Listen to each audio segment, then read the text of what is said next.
हे champions, अगर मैं कहूं कि आपको इस तस्वीर को 2 मिनट तक इंग्लिश में डिस्क्राइब करना है तो हो सकता है थोड़ा आपको पहली बार में टफ लगे। So worry not. लेकिन अगर मैं कहूं आपसे कि नहीं, आप 2 मिनट नहीं बल्कि 5 से 7 मिनट तक आप कंटिन्यूसली पिक्चर को डिस्क्राइब कर सकते हैं। अगर विश्वास नहीं होता है so stay tune till the last, आप लास्ट तक देखो। मैं आपको इस तरह की टिप्स एंड ट्रिक्स बताऊंगा।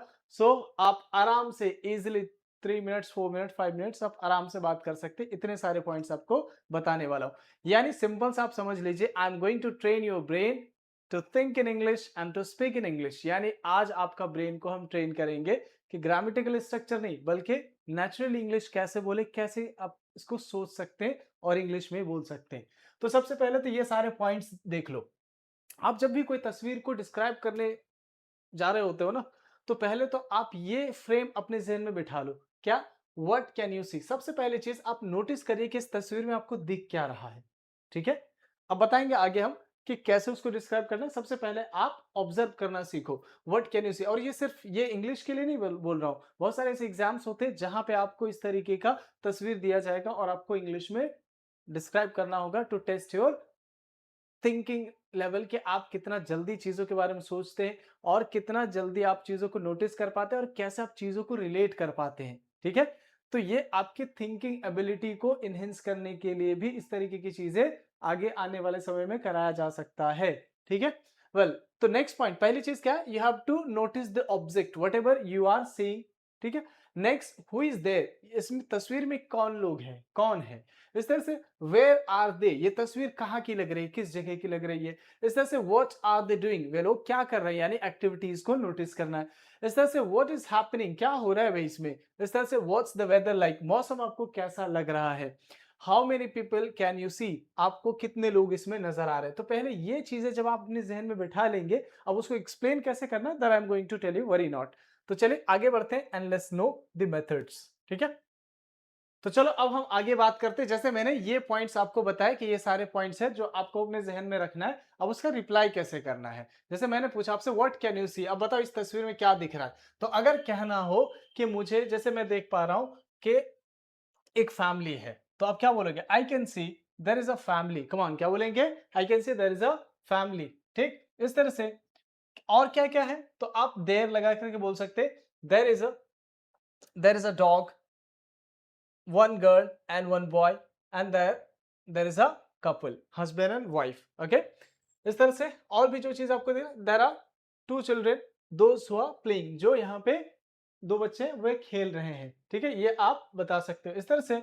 इन द फोरग्राउंड यानी आगे के हिस्से में, आप जैसे कह लो। एक होता है बैकग्राउंड यानी पीछे, जैसे कि आप पीछे आप देख सकते हो there is a chair, sitting chairs, you could sit there. ठीक है, और भी आपको देख सकते हैं यहाँ पे भी है sitting chairs and some other thing. Slider is here also for playing children, बच्चों के खेलने के लिए। ठीक, तो जो भी आपको बैकग्राउंड में दिख रहा है वो भी आप बता सकते हैं। As I can see in the background there there are some chairs where you can sit and you can enjoy. ठीक है, इस तरह से। ऑन द लेफ्ट, अब लेफ्ट साइड आपको क्या दिख रहा है? अगर आप लेफ्ट साइड की बात करो, so you can see that there is a young kid, there's a girl who is taking ice cream, जो आइसक्रीम खा रही है, and there is a long tree, इस तरह से tall tree। इस तरह से if I talk about the next, on the right side, आपको right side क्या दिख? There is a dog who is sitting besides the family, जो family के बगल में बैठा है। ठीक है, इस तरह से। नेक्स्ट, इट लुक्स लाइक, कैसा दिख रहा है ये? It looks like very beautiful, it looks like a place from the Kashmir, इतना सुंदर लग रहा है। इस तरह से। They seem to be having family weekend, मतलब फैमिली वीकेंड रख रहे हैं, एंजॉय कर रहे हैं। इस तरह से ओवरऑल आई थिंक। अब ओवरऑल आपको क्या लग रहा है, ठीक है से, आप अपना ओपिनियन उसमें ऐड कर सकते हैं। जैसे overall I think they are on weekends and they have decided to come and to enjoy in a place where they can happily spend their time, and that's why they are doing. And they seem to be very happy because they have two children and they are also happy and they are taking something. Okay, and this is really a special moment for every parent when they see their children happy and enjoying the time. Got it? इस तरह से आप और भी दूसरे तरीके से आप बोलना चाहो, तो आप एग्जाम्पल के तौर पे यहाँ पे I can see a family, there are 3 people in the picture, इस तस्वीर में 3 लोग दिख रहे हैं। On the left there is a man, left side एक लड़का है, एक आदमी है, इस तरह से। In the background I can see some trees, background में हम कुछ पेड़ पौधे देख पा रहे हैं। They seem to enjoying themselves, ऐसा लग रहा है वे लोग एंजॉय कर रहे हैं। Have you got it? तो समझ में आ गया ना? तो इस तरीके से आप जब भी किसी तस्वीर को डिस्क्राइब करेंगे, like these are the points, और आप थोड़ा थोड़ा सेंटेंस बनाने का प्रयास करेंगे, I guarantee that you can speak more than 2-3 minutes. ठीक है? तो सबसे पहले होता क्या है कि आप माइंडसेट बनाओ कि हमें बोलना क्या है। अगर ये चीज आपके पास नहीं तो रैंडमली आप बहुत देर तक नहीं बोल पाएंगे। तो दैट्स द रीजन आपका एक माइंडसेट बने जिसपे आप प्रिपेयर कर सको क्विकली। तो ये सारी चीजें हैं, और these are the sentences by which you can start your conversation. Have you got it? समझ में आ गया? और एग्जांपल तो मैंने बता दिए। चलो अब आगे बढ़ते हैं और आगे कुछ हम टास्क लेते हैं जो आपके लिए बहुत ज्यादा हेल्पफुल होने वाला है। तो अब चलो आगे बढ़ते हैं। ये देयर आर फ्यू क्वेश्चंस, यहाँ पे कुछ क्वेश्चंस है जिसके आंसर्स यहाँ पे लिखे हुए, जिससे क्या होगा कि आप आराम से सेंटेंस बना पाएंगे। इस तरीके का सीन रहेगा। तो जैसे व्हाट कैन यू सी, मैंने पूछा क्या दिख रहा है आपको, उसमें क्या देख सकते हैं? I can see a family in the park. How many people are there, वहां कितने लोग हैं? तो अगर कहना हो कि 4 लोग हैं, सो देयर आर 4 पीपल। इस तरह से वेयर आर दे, वे लोग कहाँ है? They are in the park. इस तरह से व्हाट आर दे डूइंग, वे लोग क्या कर रहे हैं? They are having a picnic. इस तरह से what can you see in the background, background में आपको क्या दिख रहा है? I can see trees and some houses in the background. इस तरह से हाउ डू दे लुक, कैसे लग रहे हैं वे? They look happy and relaxed, वे लोग काफी खुश और रिलैक्स्ड लग रहे हैं। What is the weather like, मौसम आपको कैसा लग रहा है? तो द वेदर लुक्स प्लीजेंट, मौसम काफी खुशगवार लग रहा है। Have you got it? That's very simple. देखो ये सारे पॉइंट्स याद रख लो, उसके आंसर्स इस तरीके से करना है, और आप किसी चीज पे अप्लाई करके देखो, आप बहुत अच्छा बोल लोगे। चलो मूविंग टुवर्ड द नेक्स्ट। अब जैसे वो पिक्चर आपने देखा, आपको अगर एक समरी में आपको बोलना हो कि चलो ठीक है सर आप हमें बता दीजिए कि ओवरऑल बोलना कैसे है, तो यहाँ पे हमने आपके लिए वो लिख दिया है। जैसे I can see a family in the park, there are 4 people in the picture, और तस्वीर में 4 लोग हैं। They are sitting together and having a picnic, वे लोग एक साथ बैठे हुए और पिकनिक कर रहे हैं। On the left there is a man, इस तरह से अगर कहना हो कि लेफ्ट साइड एक आदमी है, and on the right there is a woman, और राइट साइड एक औरत है। There are some trees in the background, पीछे बैकग्राउंड में कुछ पेड़ है। The weather looks pleasant, weather काफी यानी मौसम काफी एकदम खुशगवार लग रहा है। They seem to be happy and relaxed, वे लोग काफी खुश और रिलैक्स लग रहे हैं। Overall I think they are enjoying their time together, ऐसा लग रहा है कि वे लोग, मुझे लग रहा है they are enjoying their time together, वे लोग अपना समय एंजॉय कर रहे हैं। तो इस तरीके से यू कैन स्पीक, आसान है ना? You could do that. अब अप्लाई भी करना है, मैं आपको कुछ तस्वीर दूंगा टास्क के तौर पे और आपको एक्सप्लेन करना है। चलो अब देखो ये 3 तस्वीरें इसमें हैं।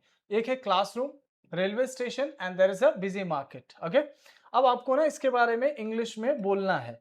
तो जैसे ये मेथड्स है, इसको अप्लाई करके इसमें देखो। ठीक है, चलो मैं आपसे पूछता हूँ what can you see in this picture, इस तस्वीर में आपको क्या दिख रहा है? तो आप बोल सकते हो आई कैन सी अ टीचर, मैं एक शिक्षक को देख रहा हूँ, शिक्षिका है। इस तरह से how many people are there, इसमें लगभग कितने लोग हैं? अब आप इतने लोगों को काउंट तो नहीं करोगे, तो आप एस्टिमेटेड बता सकते हो रफली कितने लोग हैं। तो आप ऐसे बता सकते हैं देयर आर 10 पीपल या 20 पीपल, तो ऐसे बोल सकते हैं, या 25 लोग हैं। देयर आर लगभग के लिए क्या लगाएंगे? अप्रॉक्स। देयर आर 25 पीपल या देयर आर अप्रॉक्स 25 पीपल। इस तरह से वेयर आर दे, वे लोग कहाँ है? तो बता सकते हो दे आर इन क्लासरूम। इस तरह से व्हाट आर दे डूइंग, वे लोग क्या कर रहे हैं बताओ? So they are attending class and ma'am is teaching. समझ में आ गया? What can you see in the background, background में आपको क्या दिख रहा है? So you can see in the background there is a notice board, there is a a watch and book shelves, some books are there। इस तरह से there is a board also। ठीक है, अब अगर चाहो और कॉन्वर्सेशन को लेंदी करना तो यू कुड एक्सप्लेन, इसको आप एक्सप्लेन कर सकते हैं। जैसे व्हाइट डायल का है, इस तरह से आप नोटिस बोर्ड क्यों यूज किया जाता है, वहां क्या क्या इंफॉर्मेशन होते हैं, you could speak like that. इस तरह से बुक शेल्फ, कुछ इंपॉर्टेंट किताबें रखी है यहाँ पे। ठीक है, समझ में आ रहा है ना? तो उसको आप थोड़ा थोड़ा करके अपने हिसाब से एक्सप्लेन कर सकते हैं। एंड इस तरह से हाउ दे लुक, या दे लुक वेरी कॉन्सेंट्रेटेड, देखो सबकी निगाह जो है आप देख पाओगे मैम की तरफ है, यानी सब लोग पूरे ध्यान से देख रहे हैं। इस तरह से what is the weather like. अब यहाँ पे ये अप्लाई नहीं हो सकता है, बट हाँ थोड़ा बहुत आप देख सकते हो कि या इट्स सनी हियर, लग रहा है कि मीन्स धूप है। ठीक है, तो समझ में आ गया। इस तरीके से और भी चीजें जैसे आप एक्सप्लेन कर सकते हो, कितने लड़के हैं इसमें, लगभग कितनी लड़कियां हैं, और क्या पढ़ रहे होंगे, और एजुकेशन के इंपॉर्टेंस के बारे में बता सकते हो। सब लोगों के बैग्स हैं और जो नीचे रखे हुए हैं, ठीक है, and everyone is holding pen and their notebooks और books are open. Have you got it? तो बहुत सिंपली गुड स्पीक। ठीक, इस तरह से। अगला है रेलवे स्टेशन, इसके बारे में बता सकते हो। ठीक है, क्या क्या इसमें, सबसे पहले मैंने पहला पॉइंट क्या है, व्हाट कैन यू सी, इसमें क्या आपको दिख रहा है सबसे पहले, तो आप बताओ। There is a train which is stop on platform. ठीक है, and some people are going, some people are coming, and you can say that some people are sitting, might be they are waiting for the next train, because uh, if they wanted to board on this train so they would have, लेकिन ऐसा लग रहा है कि ये दूसरे train का इंतजार कर रहे हैं। It seems that they are waiting for next train. इस तरह से you can see there is a shop, there are many shops, but here you can see that some kurkuris and many other items are there. You can find water and whatever you need you can find for eatings. Have you got it? So there is a woman and there is a man who is carrying a carry bag, and so lady is there, she is carrying a purse, इस तरह से। Have you got it? समझ में आ गया। अब अगला point है, अगला नेक्स्ट क्या है, this is a picture of busy market. So as you can see, there is a busy market, and the people, there are lots of people here for purchasing different kind of things. Here I can see that the different kind of vegetables, and as I can see that one man is carrying vegetables on carry cart, and here you can see the fruits, and there's one woman who is moving toward the fruit seller, and इस तरह से जो भी आपको दिख रहा है you can speak like this. तो आप थोड़ा थोड़ा करके एक्सप्लेन करो ये फॉर्मूला को अप्लाई करके, एंड आई गारंटी कि आप आराम से बोल पाओगे। ठीक है, अब मूविंग टुवर्ड द नेक्स्ट,